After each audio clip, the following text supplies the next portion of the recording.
In 1980, two university students, Michael Toy and Glenn Wickman, released a game that would change the gaming industry forever. A game called Rogue. With nothing but simple ASCII text characters to represent complex dungeons, players were tasked with the singular, daunting mission: descend into the depths of the dungeon and retrieve the amulet of Yendor. Little did Michael or Glenn know, but their experiment wouldn't just be a hit. It would spark a change in the gaming industry that would inspire thousands of developers.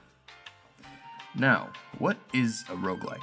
According to Google, a roguelike is a subgenre of RPGs inspired by the 1980 game Rogue, defined by key features like procedurally generated levels, randomized loot, permadeath, and turn-based gameplay, all within a dungeon crawling context.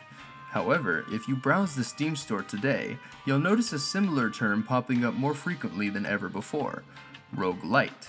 Even though they sound basically identical, that one letter in difference represents a massive shift in design philosophy and gameplay elements over time. The key difference between these two subgenres is meta progression.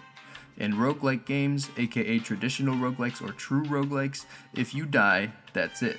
You have to start over with nothing but the knowledge that you gained on your previous run. On the other hand, in roguelite games, each death is like an investment in your character's stats, granting players more benefit the more often they play. So, why do developers and gamers alike refer to roguelite games as roguelikes, despite the distinction? What caused this subgenre to become more popular than its older sibling? And finally, will true roguelike games ever make a comeback? To answer the first question shortly, roguelike just sounds cooler.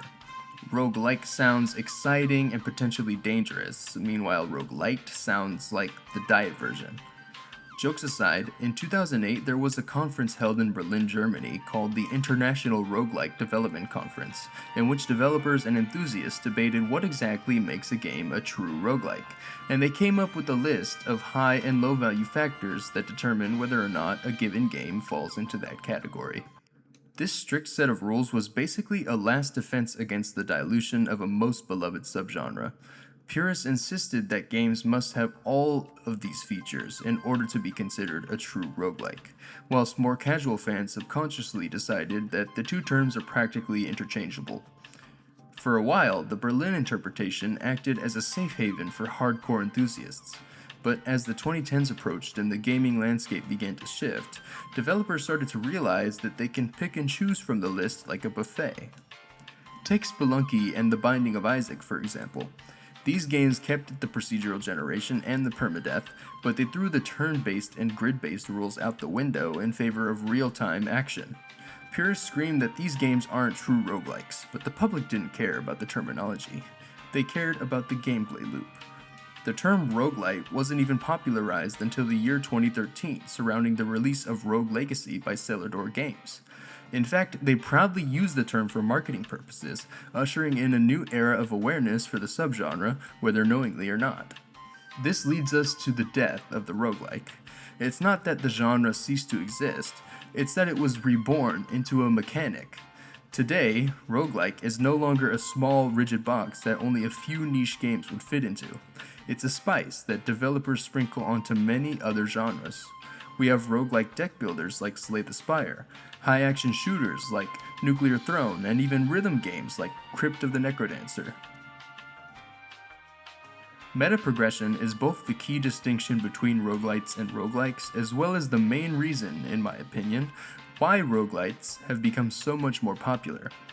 By introducing meta progression, developers like the creators of RoboQuest and Hades turned the game over screen into a shopping trip.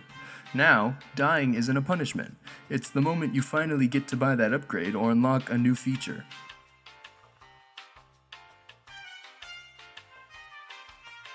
This light approach turned the genre into a massive commercial powerhouse at the cost of effectively suffocating the true roguelike in the mainstream. When the average gamer hears the word roguelike today, they aren't thinking of a grid-based, turn-based ASCII dungeon. They're thinking of fast-paced action with a hefty side of pure dopamine. The original definition of roguelike didn't just evolve, it was overwritten. But why did this shift happen so fast? Why did the light version win? To put it simply, Roguelites provide a better psychological deal to the players. In a traditional roguelike, the gameplay is unforgiving. You spend an hour of your life slaying goblins and scrounging through dark corridors, and then make one mistake, and it's all taken away from you in an instant. For many, that's a high-stress gamble, with little to no payout other than a lesson learned. The roguelite, however, rewrote the terms of that contract by essentially giving players a consolation prize every time they fail. By turning failed runs into currency, you're not just losing anymore, you're farming. You aren't gambling, you're investing. This incremental growth taps directly into the brain's dopamine receptors. We are hardwired to love watching numbers go up, and roguelites ensure that even during your worst performance, you are still making progress.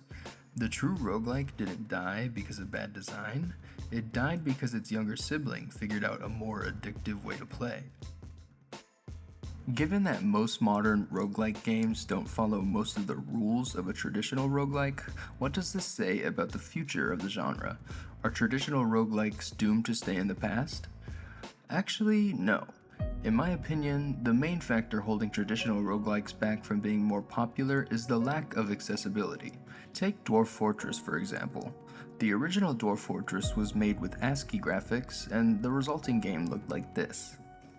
Then, in September 2022, Bay12 Games released the Steam version of Dwarf Fortress with sprite-based graphics and a mouse-based user interface. Immediately, the game was hit with overwhelmingly positive reviews, with recent reviews also being very positive as of the recording of this video. If any of you watching are fans of the Dark Souls franchise or Souls-like games in general, then you already know that difficulty isn't necessarily a deterring factor when it comes to whether or not you want to play a certain game. In fact, the difficulty may be one of the main reasons you consider purchasing. It just goes to show that players are absolutely willing to put up with the challenge. They just don't want to play a game that's challenging to look at. So, is the roguelike dead? If you're going by the strict 2008 definition, that wall of ASCII text and those uncompromising rules, then yeah, it died. But in its place, we got something much more interesting. The roguelite took the tension of the genre and changed its frequency. Roguelites are like action movies for the most part. They convert the adrenaline in your head to quick reflexive button presses and mouse clicks. Traditional roguelikes, on the other hand, are like a high-stakes poker game. It's quiet, it's slow, and the adrenaline only hits when you realize you're about to lose your entire life savings, or the moment you realize you've just barely clutched the win. By moving away from turn-based grids and into real-time combat, the fear of losing progress was gradually replaced with the thrill of gameplay. The death of the roguelike isn't the end. It's much rather the beginning of something newer, more accessible, and just as challenging as ever. Developers realize that difficulty is a feature, but confusing UI is a bug. Now, whether you're delving deep into ASCII dungeons in Rogue or becoming a god-slaying immortal entity in Risk of Rain 2, the genre has never been more vibrant. But how about you, dear viewer? Are you still playing traditional roguelikes? Or has the meta progression of modern roguelikes won you over? Do you believe that modern roguelikes shouldn't be called roguelikes? Please let me know in the comments below, and consider subscribing if you enjoyed watching this video. That's about it. See ya.